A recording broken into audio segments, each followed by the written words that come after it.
This week on PNP News, the National Identifications Bill saga. The nurses strike and the opposition stands in solidarity with them. The PNP responds to OCG report. And mayhem in Montego Bay as flooding caused damages. The details are next. The National Identification Systems Bill has captured much attention in the nation as the PNP representatives in the lower and upper house unrelentingly fought for the preservation of the interest of the people.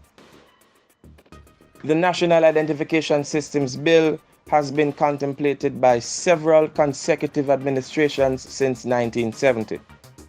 A draft bill was tabled by former Minister of Health John Jr. That bill should have gone to a joint select committee so it could have entertained suggestions from the opposition and the public at large.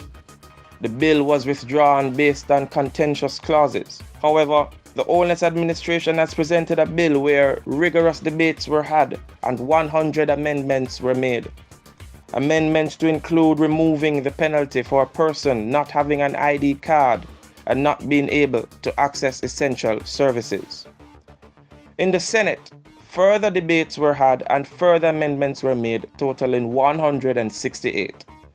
The opposition is united with the government on the need for a national ID, but parts company with the government on the following: the mandatory clause, the fact that it did not go to a joint select committee, the onerous fine, and clause 41 that prohibits citizens from accessing essential services, which is a constitutional right. The People's National Party, PNP, is condemning the Prime Minister for misleading the House and the country in saying that it was the PNP which had insisted that registration under the National Identification Systems Bill be compulsory. The PNP categorically states that it gave no instruction to Prime Minister Andrew Holness nor his government to include such a clause in the very controversial NIDS bill. Any reference to any proposal from the PNP is simply a red herring intended to deflect attention from the government's intransigence at every stage to put the bill before a joint select committee of Parliament, PNP President Dr. Peter Phillips said. The Prime Minister's comments in Parliament were meant to distract from him breaking his solemn word to the opposition and civil society, which were present in the gallery, that the government would not move to consider the 168 Senate amendments until a later date. This was a breach of trust.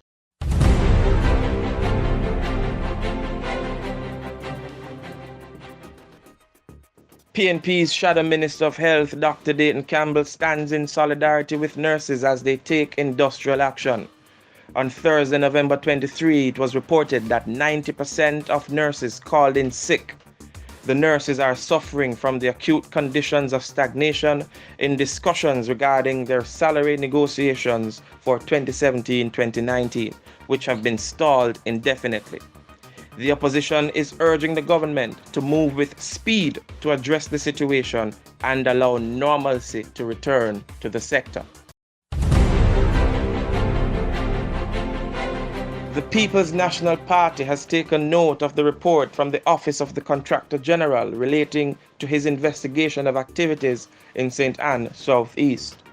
The party has referred the report in its entirety to its legal advisor and Integrity Commission for their review and will await their recommendations on the way forward.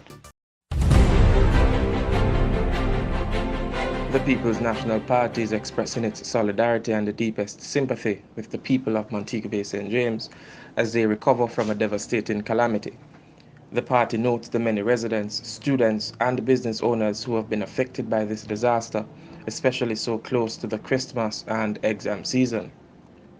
The party is calling on residents to not spare any efforts in ensuring their safety and hopes that normalcy will return soon. The party notes that the government has, over the last year, spent an unprecedented sum of money on drain cleaning and bushing of roads. It is therefore puzzling as to why this large spend has not resulted in better mitigation of flooding, as happened in Montego Bay and recently in Portland. Shadow Minister of Transport and Works, Michael Phillips, said that there has to be more accountability in how resources are spent. We can't be increasing the spending on these issues when it is put to the test, we have these devastations. The public needs to be assured that the allocated sums are spent for the purposes they are allocated and that there is value for money when spent. Mr. Phillips is calling on the government to take disaster mitigation seriously and put measures in place to deal with these increasing occurrences. He notes that a comprehensive program and policy is what is needed and not a piecemeal effort. On Friday, November 24, 2017, senior members of the People's National Party, led by Vice President and Shadow Minister for Tourism, Dr. Wickham McNeil, toured sections of Montego Bay to see firsthand the devastation and the tremendous damage caused by the recent and unprecedented flood rains. The team included Michael Phillips, Shadow Minister for Transport and Works, as well as former Mayor of Montego Bay, Glendon Harris, Councillor Kerry Thomas, among other leaders.